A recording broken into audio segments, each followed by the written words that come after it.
Olá, pessoal. Estamos aí para mais um Precisamos Falar. E hoje vamos falar de Domênico Losurdo, mais especificamente, vamos falar desse texto aqui: Guerra e Revolução.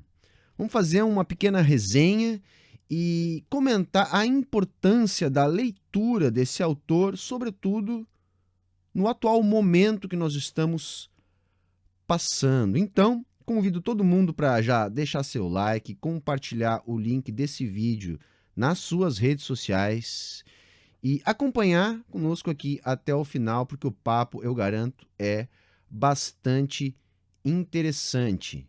Primeiro ponto, gente, é compreender que Domênico Losurdo é fundamental para que a gente consiga compreender a dimensão ideológica por trás da ofensiva do capital no Brasil e no mundo. E Losurdo começa esse texto indo direto ao ponto, indo na Revolução Russa de 1917. Revolução que marca o amadurecimento do capitalismo como um sistema que gesta as condições revolucionárias. E por que que este é o ponto fundamental que Losurdo utiliza para ter como princípio da sua crítica nesse texto? Bom, porque a partir dos desdobramentos da Revolução de 17 na Europa e posteriormente no mundo, marca a adaptação do capitalismo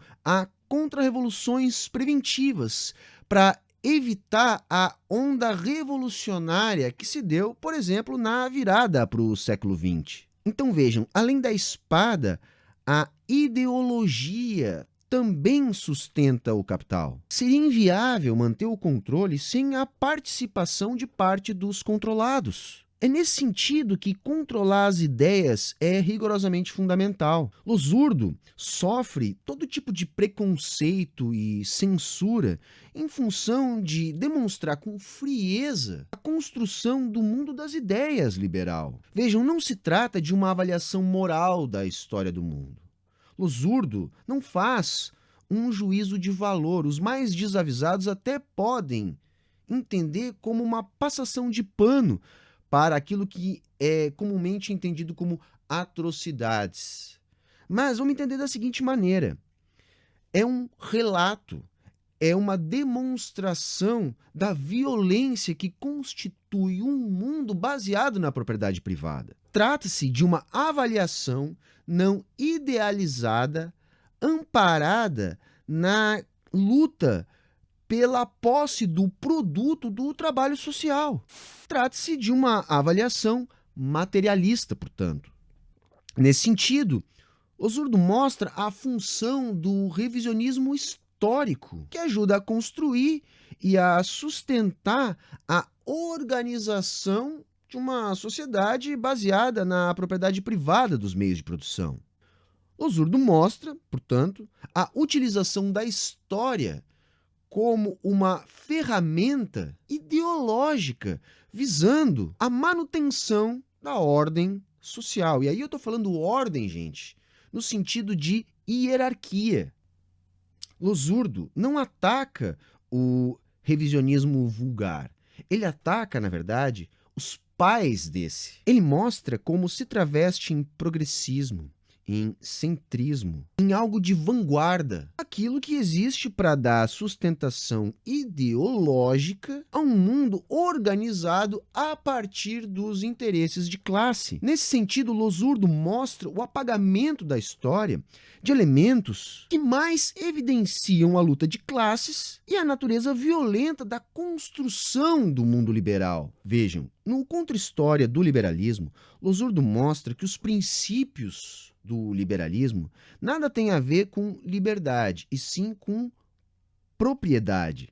Os princípios do liberalismo, verdadeiramente, como ele demonstrou, baseiam-se na garantia da propriedade e na luta, na violência para o estabelecimento do controle que é necessário para que exista à propriedade propriamente dita. Em Guerra e Revolução, ele mostra como se dá o processo de apagamento da história desse estabelecimento do mundo liberal. Isso acontece em nome de uma versão idealizada do passado que ajude a justificar o mundo no presente. Uma história com E que ajude a ratificar o mito de que o liberalismo é fundado nos preceitos da liberdade. O livro começa indicando que há um certo revisionismo que é influente e que busca deslegitimar a Era das Revoluções inaugurada pela Revolução Francesa de 1789. Ele explica que o objetivo desse revisionismo é colocar a Revolução Russa de 1917 como filha do processo revolucionário francês, mais especificamente como filha do jacobinismo francês. Esse modelo jacobino revolucionário seria o modelo de Lenin, um modelo que, segundo tal revisionismo, conduziria a um regime despótico.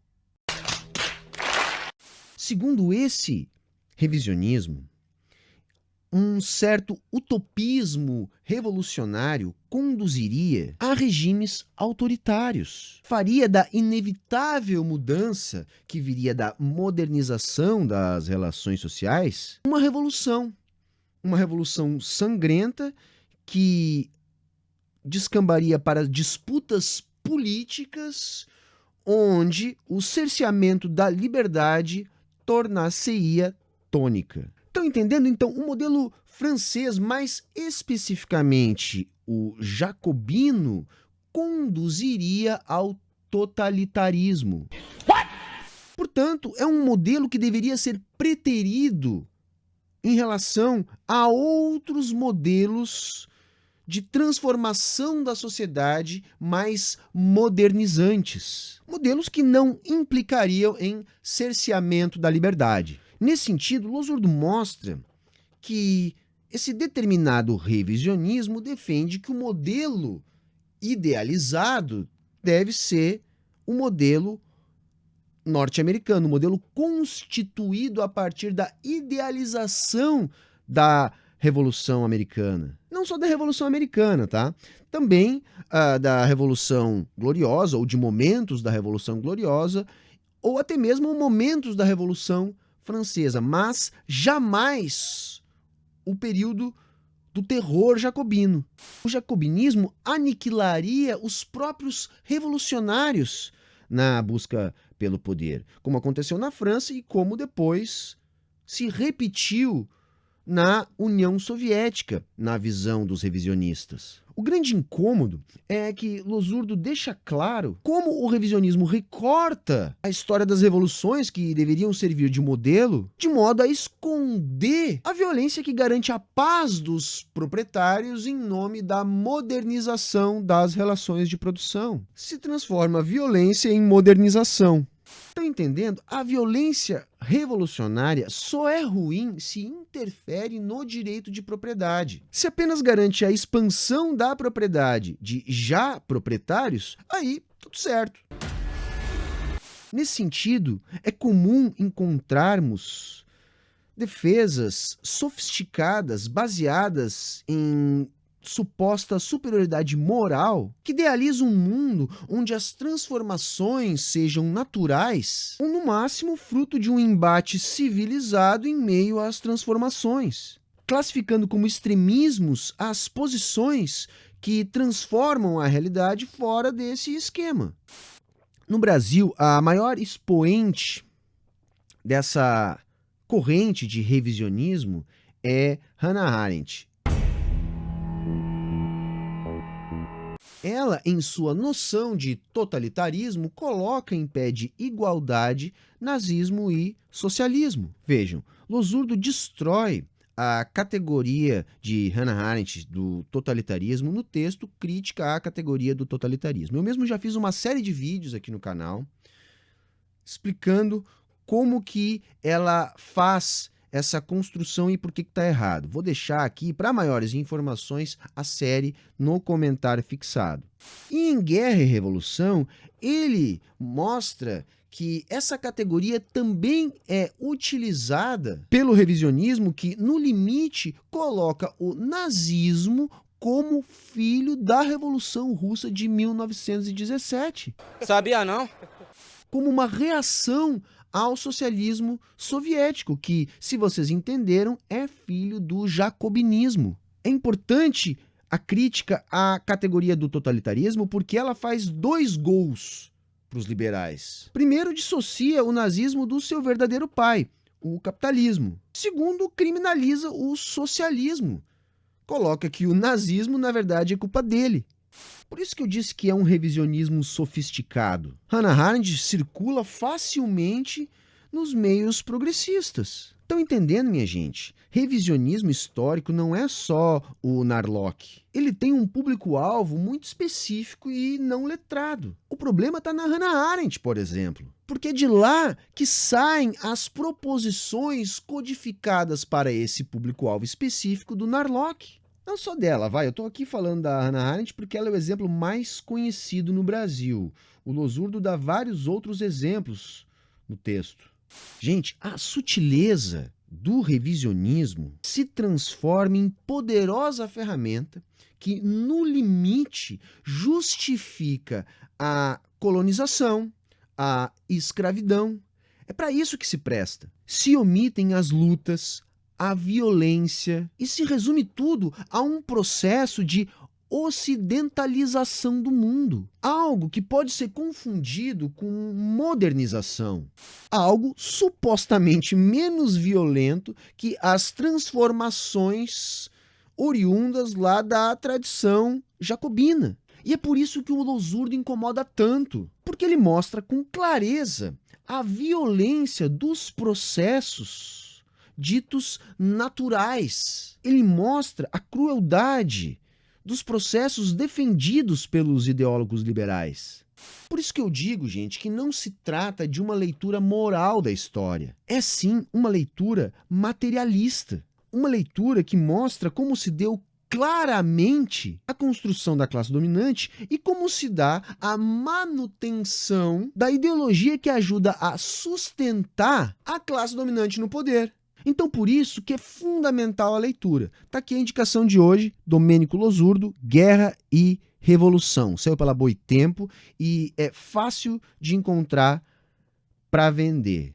Fica aqui a minha sugestão. O livro traz muitos episódios que ajudam a compreender a construção do revisionismo como um elemento de sustentação da ideologia e o apagamento da luta de classes, que é o verdadeiro motor da história e que necessariamente precisa ser escondido para que a ideologia continue ajudando a manter a ordem capitalista de pé. Tá bom, gente? Quem gostou, curte, compartilha, se inscreve aqui no canal. Se puder e quiser, apoia a manutenção da nossa programação. Tudo isso vocês vão encontrar como fazer aqui no comentário fixado, junto com a devida referência do texto que eu hoje comentei aqui para vocês. Tá bom, galera? Era isso hoje. Até o próximo domingo, 21 horas. Até a próxima quarta-feira, 21 horas. E tchau, tchau.